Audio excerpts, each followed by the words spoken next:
बिस्मिल्लाहिर्रहमानिर्रहीम। लाखों करोड़ों दरूद नबी करीम सल्लल्लाहु अलैहि वसल्लम पर और उनकी आल पर। अहम तरीन खबरों के साथ मैं तवक्कल हुसैन और आप देख रहे हैं मेरा यूट्यूब चैनल। पहले ये जो समझा जा रहा था कि नून लीग के लिए, ख़ास तौर पर नवाज शरीफ के लिए, कि पूरे का पूरा मैदान खुला छोड़ दिया जाएगा, लेकिन ऐसा नहीं है।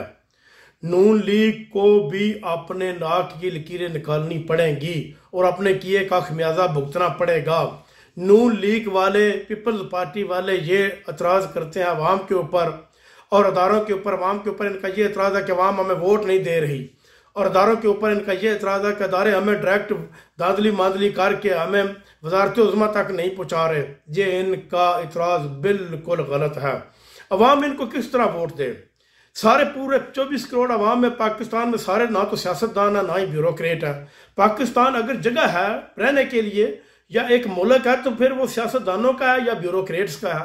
ब्यूरोक्रेट्स, एक 80,000 रुपया तनख्वाह लेने वाला ब्यूरोक्रेट जिसकी 16 अरब रुपए की प्रॉपर्टी निकलती है, तो फिर तो ये ब्यूरोक्रेट का हुआ।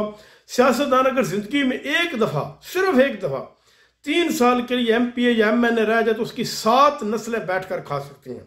इतने की भी वो करप्शन कर लेता और इतनी की जायदाद बना लेता, इतने की लोग वो अपने ख़ानदान के ब्यूरोक्रेसी में दाखिल कर देता, तो फिर तो ये मुल्क ही सियासतदानों और ब्यूरोक्रेटा का। लेकिन इनको नहीं पता कि इस मुल्क में कम से कम 80% लोग गरीब हैं, रेडी वाले हैं, थोड़ी तनख्वाह वाले हैं, ब्यूरोक्रेट नहीं है, सियासतदान नहीं है, छोटे जिम्मेदार हैं, बड़े जिम्मेदार भी नहीं हैं। उनके लिए इस वक्त ये जो PDM का लगाया हुआ बिजली का बिल, तेल और डीजल है, वो अफोर्ड से बाहर है। वो बिजली का बिल उधार पकड़ पकड़ कर दे रहे हैं, दिन रात भाग रहे हैं सिर्फ बिजली का बिल अदा करने के लिए। बिजली का बिल वो अदा नहीं कर सकते। अगर वो बिजली का बिल नहीं अदा कर सकते तो फिर वो रोटी किस तरह चलाएंगे? मकसद तो यह रोटी चलाना अब उनके लिए नामुमकिन हो चुका है। बच्चों की तालीम ख़त्म हो चुकी है बच्चों की। और ये सारे के सारा कहाँ से शुरू हुआ? जब से ये PDM ने 16 महीनों की हुकूमत ली, और उस वक्त तो ये सारे छलांगे लगा रहे थे कि हमें हुकूमत मिल गई है और अब हम PTI को ख़त्म कर देंगे। PTI को आप ख़त्म नहीं कर सकते। PTI को आप किस तरह ख़त्म कर सकते हैं? PTI को आप अवाम के दिलों से नहीं निकाल सकते।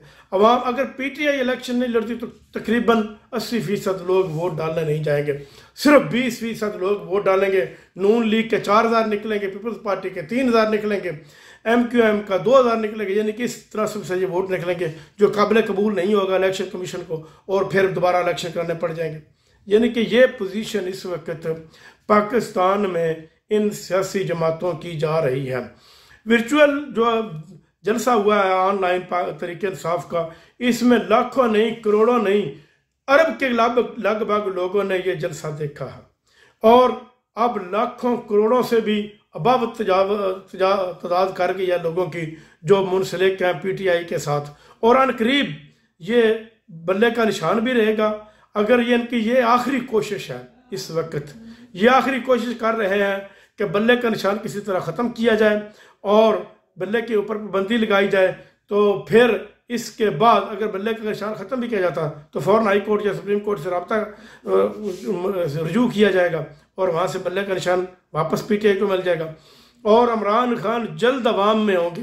बड़े बड़े नाम नून लीग को, पीपल्स पार्टी को छोड़कर या तो आज़ाद इलेक्शन लड़ेंगे या फिर वो PTI के टिकट पर इलेक्शन लड़ेंगे। अगर तो ये सियासतदान है, असल हकीकत में सियासतदान है, तो इनको ग्राउंड रियलिटी समझ जानी चाहिए कि अवाम अब रवायती सियासी जमातों से शदीद नफरत करती है। जितना मर्जी आप हमें को दबा लें, लेकिन अवाम के हकूक़ का ख्याल रखना रियासत वक्त की जिम्मेदारी होती है, और उनका ये ज़रूरी है कि वो अवाम के हकूक़ का ख्याल रखें। मगरब में अगर 100 आदमी भी अपने हक के लिए निकलते हैं तो उनका हक रसी की जाती है, उनको उनका हक दिया जाता है। अगर ट्रेन का ट्रैक भी वहाँ से तब्दील करना पड़े तो वो तब्दील किया जाता है, क्योंकि अवाम के ख़िलाफ़ मगरब कभी भी अपने हथकंडे इस्तेमाल नहीं करता। और ये पाकिस्तान ने भी पहले एक दफ़ा करके देख चुका है।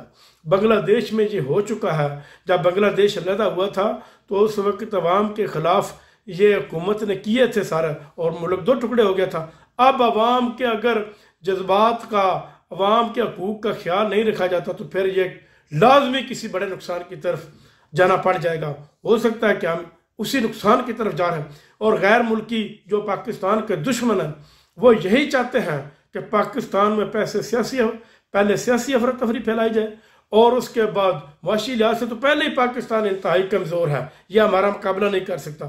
जब सियासी अफरा तफरी फैलेगी फिर अवाम की दाद रसी के लिए हम वहाँ पर पहुँचेंगे तो इस मुल्क को यानी कि तकसीम करने के रहते पर खुदा ना करे ऐसा हो भी नहीं सकता कि मुल्क कायम रहेगा और क़यामत तक कायम रहेगा, क्योंकि ये अल्लाह और अल्लाह के रसूल की रज़ा से बना हुआ मुल्क है और इंशाअल्लाह ये क़यामत तक रहेगा। अगले व्लॉग तक इजाज़त चाहिए, तब तक के लिए इजाज़त, अल्लाह हाफ़िज़।